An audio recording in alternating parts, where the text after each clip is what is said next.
Brothers and sisters, imagine witnessing the most important night in human history, the night when the Son of God came into the world. Today, we share with you the extraordinary vision of the birth of Jesus, as described by Maria Valtorta. Maria Valtorta was an Italian mystic who lived in the 20th century, renowned for her extraordinary spiritual writings. Her most famous work, the poem of the Man-God, or the Gospel as it was revealed to me, is a collection of visions and revelations about the lives of Jesus and Mary, offering deeper insights and enriching the canonical Gospels. Let us listen to her extraordinary and unique words. I still see the inside of this poor rocky shelter where Mary and Joseph have found refuge, sharing their fate with the animals. The small fire dozes along with its keeper. Mary gently lifts her head from her resting place and looks around. She sees Joseph with his head bowed onto his chest, as if deep in thought, and realizes that weariness has overpowered his good intention to stay awake. She smiles a tender smile, and making less noise than a butterfly landing on a rose, she sits up and then kneels. She prays, a blissful smile on her face. She prays with her arms open, not fully outstretched like a cross, but almost, with her palms turned upward and forward. She seems tireless in this reverent pose. Then she bows her face down onto the hay, entering into an even deeper, more intense prayer. A long prayer. Joseph stirs. He notices that the fire is nearly extinguished and the stable is cloaked in shadow. He throws a handful of fine heather onto the embers and the flame revives. He adds larger twigs, then even thicker branches, because the cold must be biting. The cold of a serene winter night seeps through every crevice of this ruin. Poor Joseph, positioned near the entrance, let's call it an entrance, though it's merely a gap covered by his cloak, must be freezing. He warms his hands by the fire, slips off his sandals, and stretches his feet toward the heat. He warms himself. When the fire is fully ablaze and its light is steady, he turns to look. He sees nothing, not even the faint whiteness of Mary's veil that had previously traced a pale line upon the dark hay. He stands and slowly approaches her resting place. "Are you not sleeping, Mary?" he asks. He asks 3 times before she stirs and replies, "I am praying. Do you need anything?" "No, Joseph. Try to sleep a little, at least rest." "I will try, but praying does not tire me. Good night, Mary." "Good night, Joseph." Mary resumes her prayerful position. Joseph, to keep himself from succumbing to sleep again, kneels beside the fire and prays. He prays with his hands pressed to his face. Occasionally, he removes them to tend the fire, then returns to his fervent prayer. Except for the crackling of the wood and the occasional sound of the donkey stamping a hoof on the ground, there is silence. A sliver of moonlight slips through a crack in the ceiling, like a blade of ethereal silver seeking Mary. As the moon rises higher in the sky, the light extends and finally reaches her. There it is, resting upon the head of the praying woman, crowning her with radiance. Mary lifts her head as if answering a heavenly call and rises to her knees once more. Oh, how beautiful it is here. She raises her face, which seems to glow in the white moonlight, and an otherworldly smile transfigures her. What does she see? What does she hear? What does she feel? Only she could tell what she saw, heard, and felt in the radiant hour of her maternity. I can only see that the light around her grows and grows and grows. It seems to descend from heaven, to emanate from the humble things surrounding her, but above all, to radiate from her. Her dark blue garment now appears to be a soft forget-me-not blue, and her hands and face, seem to take on a bluish hue, like someone illuminated by the glow of an immense pale sapphire. This color, which reminds me, though softer, of what I see in visions of the holy paradise and in the vision of the Magi's arrival, spreads over everything, clothing it, purifying it, making it resplendent. The light flows more and more from Mary's body, absorbing the moonlight and seeming to draw in all the light heaven can give her. She is now the keeper of the light, the one destined to give this light to the world. This blessed, boundless, immeasurable, eternal, divine light that is about to be given is heralded by a dawn, a reveille, a choir of light particles that grow and grow like a rising tide, ascending like incense, descending like a flood, and spreading like a veil.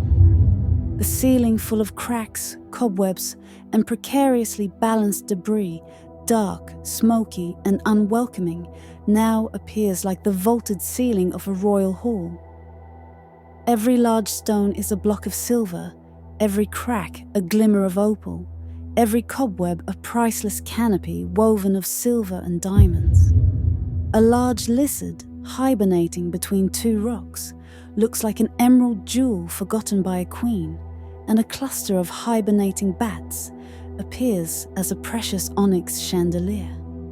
The hay hanging from the highest manger is no longer grass, but strands of pure silver swaying in the air like the graceful tendrils of a flowing mane. The lower manger, dark with age, now seems to be a block of burnished silver.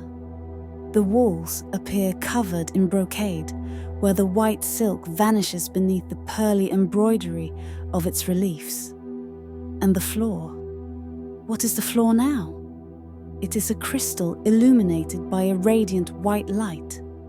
The protruding stones look like roses of light scattered in homage, while the hollows resemble precious cups, from which aromas and perfumes might rise. The light grows ever brighter, becoming unbearable to the eyes. Within it, as if absorbed by a veil of incandescence, the Virgin disappears and emerges as the Mother. Yes, when the light becomes bearable once more, I see Mary with the newborn son in her arms. A tiny baby, rosy and plump, flailing and stretching his little hands, no bigger than rosebuds, and kicking with feet small enough to fit within the hollow of a rose. He cries with a trembling voice, like a newborn lamb, opening a tiny mouth that resembles a wild strawberry and revealing a little tongue trembling against his rosy palate. He moves his little head, so blonde it seems almost bare, a round head supported in the curve of his mother's hand. She gazes at her child and adores him, laughing and crying at the same time. She bends down to kiss him, not on his innocent head, but on the center of his chest, where beneath it beats the little heart that will one day bear a wound. She heals that wound in advance with her immaculate kiss. The ox, awakened by the bright light, rises with a loud clatter of hooves and lows, while the donkey turns its head and brays. It is the light that stirs them, but I like to think they wanted to greet their Creator on behalf of all animals. Joseph, who had been praying so intensely that he was almost in a state of rapture, suddenly stirs. Through the fingers pressed against his face, he notices an unusual light filtering through. He removes his hands, raises his head, and turns around. The ox, standing upright, obscures his view of Mary. But she calls out, "Joseph, come!" Joseph hurries to her. When he sees what has happened, he stops in his tracks, overcome with reverence, and is about to kneel where he stands. But Mary insists, "Come, Joseph." Supporting herself with her left hand on the hay, and holding the infant tightly to her heart with her right, she rises and approaches Joseph, who hesitates, torn between the desire to go to her and the fear of being irreverent. At the edge of the straw bed, the two spouses meet and gaze at one another with tears of bliss in their eyes. "Come, let us offer Jesus to the Father," says Mary. While Joseph kneels, Mary, standing between two beams supporting the roof, raises her child in her arms and says, "Here I am. For him, O God, I say this word. Here I am to do your will, and with him, I, Mary, and Joseph, my spouse. Behold your servants, Lord. May we always, in every hour and every circumstance, do your will for your glory and love." Then Mary bends down and says, "Take him, Joseph," as she offers the infant. "Me? Take him? Oh no, I am not worthy." Joseph is overwhelmed, almost paralyzed at the thought of touching God himself. But Mary, smiling, insists, "You are indeed worthy. No one more so than you, and that is why the Most High has chosen you. Take him, Joseph, and hold him while I prepare his clothes." Blushing like crimson, Joseph stretches out his arms and receives the tiny bundle of flesh, who is crying from the cold. Once he holds him, Joseph abandons his initial intention of keeping the baby at a respectful distance and draws him close to his heart. He bursts into tears, exclaiming, "Oh Lord, my God!" He bends down to kiss the tiny feet, only to find them cold. Alarmed, he sits on the ground, cradling the infant in his lap. Using his brown cloak and his hands, he tries to cover him, warm him, and protect him from the chill of the night. He considers moving closer to the fire, but the draft from the door is too strong there. It's better to stay where he is, or, better still, to move between the two animals, which shield against the wind and emit warmth. Joseph settles himself between the ox and the donkey, with his back to the door. He bends over the newborn to create a protective niche with his body. On either side of him, the grey head with long ears and the large white muzzle, with its warm breath and gentle eyes, form the walls of this improvised cradle. Meanwhile, Mary has opened the chest and taken out linens and swaddling bands. She goes to the fire to warm them and then returns to Joseph. She wraps the baby in the warmed cloth and then in her veil to protect his little head. "Where shall we lay him now?" she asks. Joseph looks around and thinks for a moment. "Wait," he says. "Let's move the two animals and their hay a bit closer, and I'll pull down some of the hay from the upper rack to place in here. The wooden sides will shield him from the air, and the hay will serve as a cushion. The ox's breath will keep him warm.